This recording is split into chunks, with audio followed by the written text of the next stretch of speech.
Assalamualaikum warahmatullahi wabarakatuh. Bertemu lagi dengan saya Aulia Pramitasari. Pada kesempatan ini kita akan belajar bersama mengenai magnet. Sebelumnya, apa sih yang dimaksud dengan magnet? Jadi, magnet merupakan suatu benda yang dapat menarik benda lainnya yang ada di. Cara pembuatan magnet yaitu ada 3. Yang pertama, elektromagnetik.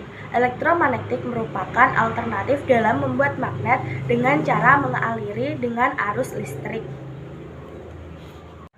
Yang kedua yaitu induksi. Induksi merupakan cara pembuatan magnet dengan mendekatkan besi atau baja kepada sebuah magnet sehingga nanti ia akan menjadi magnet. Cara membuat magnet yang ketiga yaitu menggosok. Caranya yaitu dengan menggosokkan magnet permanen pada benda yang ingin dijadikan magnet. Nah, cara menggosoknya yaitu satu arah dan beraturan. Nanti ia akan menjadi magnet.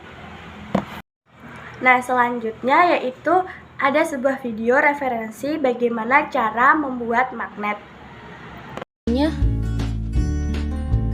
Siapkan magnet, baterai, paper clip, atau kalian bisa gunakan benda magnetis lainnya seperti jarum, peniti, dan lain-lain. Paku dan kawatnya, dan yang terakhir penggaris besi. Yuk kita mulai. Ada 3 cara membuat magnet sederhana. Yang pertama dengan cara elektromagnetik. Simak baik-baik cara pembuatannya ya. Pertama-tama lilitkan kawat pada paku yang telah disediakan. Kemudian tempelkan batu baterai pada kedua ujung kawat. Nah, paku sudah menjadi magnet dan bisa menarik benda magnetis yang ada di sekitarnya. Cara membuat magnet selanjutnya yaitu induksi. Yuk langsung kita coba buat. Tempelkan magnet pada ujung paku. Dan paku langsung bisa menarik benda magnetis di sekitarnya deh. Gampang kan?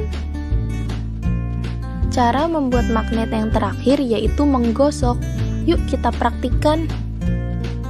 Gosok penggaris besi pada magnet. Searah ya menggosoknya seperti yang ada di video.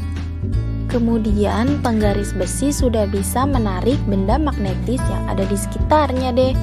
Nah teman-teman, itu tadi merupakan contoh video bagaimana cara membuat magnet, yaitu dengan menggunakan 3 cara tadi. Selanjutnya yaitu manfaat dari gaya magnet dalam kehidupan sehari-hari. Yang pertama dapat menarik benda lain, yang kedua pembangkit tenaga listrik, ketiga penunjuk arah, dan yang terakhir yaitu sebagai pengubah getaran. Yang kelima sebagai perekat pada mekanisme penutup, keenam alat ukur listrik, ketujuh produk motor listrik, 8 untuk menemukan jarum, dan yang terakhir yaitu kereta api maglev.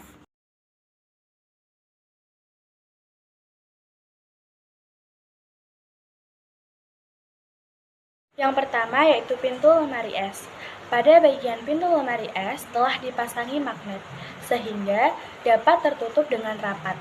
Magnet tersebut berukuran panjang dan ditutup dengan karet. Di samping itu, lemari es terbuat dari material yang sangat mudah untuk ditarik oleh magnet, seperti baja atau besi yang sangat kuat. Apabila pintu lemari es dapat menutup dengan sangat rapat, maka suhu di dalamnya juga bisa tetap dijaga dan segala makanan atau minuman yang ada di dalamnya dapat terlindungi secara maksimal. Kedua yaitu dinamo sepeda.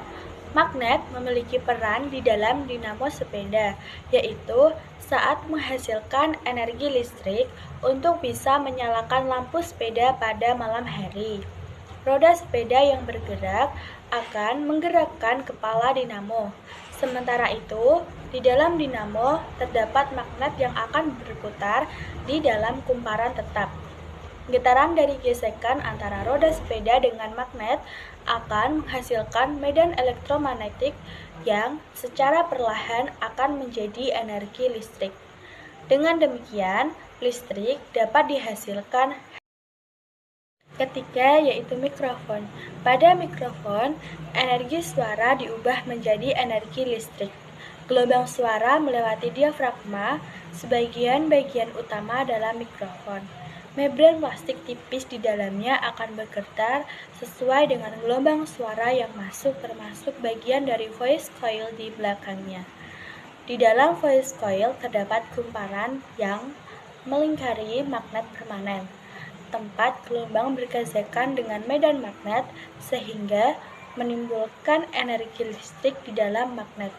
Jadi aliran listrik tersebut akan bergerak ke arah amplifier tempat suara akan direkam, sehingga dapat dengan mudah didengar oleh orang lain.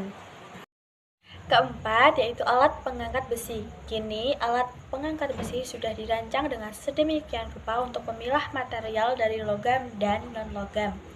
Biasanya, alat ini digunakan dalam industri besar seperti tambang besi dan pemilahan sampah secara modern.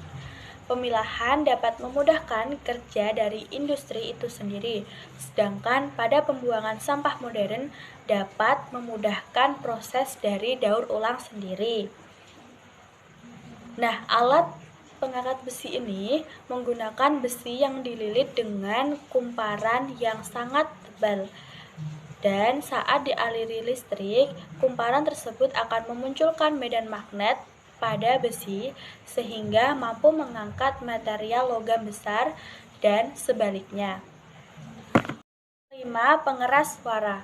Pengeras suara merupakan kombinasi antara magnet yang dipasang secara permanen dan daya elektromagnetik yang mengubah listrik menjadi suara melalui mekanisme tertentu.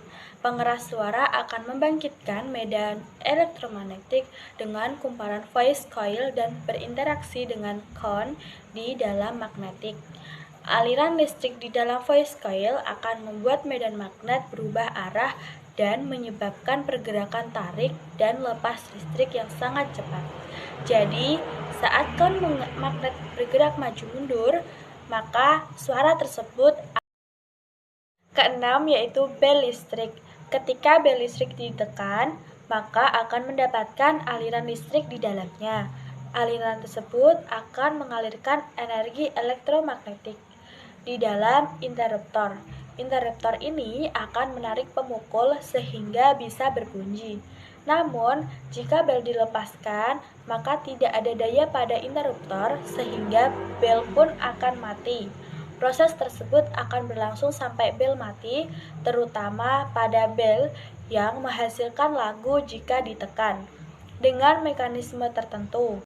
Ketujuh, ada ujung gunting. Jadi, ujung gunting juga memiliki medan magnet.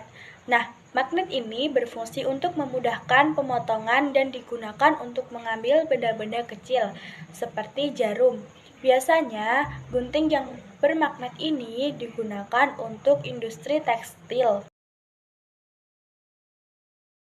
Benda yang kedelapan adalah kompas. Kompas merupakan penunjuk arah. Kompas juga terbuat dari magnet. Jarum kompas pasti akan menunjukkan arah utara dan selatan. Hal ini karena bumi juga memiliki medan magnet yang sangat besar di bagian kutub utara dan selatan. Sebenarnya, sifat magnet yang selalu bertolak belakang membuat jarum kompas utara akan menunjukkan bagian selatan dan sebaliknya. Namun, adanya mekanisme khusus di dalam kompas membuat pemakainya sudah tidak perlu menerjemahkan kebalikan dari tersebut. 9, yaitu papan catur. Beberapa jenis papan catur juga menggunakan magnet. Jadi biasanya catur itu mudah terguling dan roboh, sehingga dapat menyulitkan karena bisa jadi lupa dengan posisi caturnya. Oleh karena itu, magnet diberikan dalam papan catur agar para pemain catur tidak usah khawatir lagi jika catur itu menjadi roboh, sehingga permainan masih akan tetap bisa dilanjutkan. Sekian video dari saya. Wassalamualaikum warahmatullahi wabarakatuh.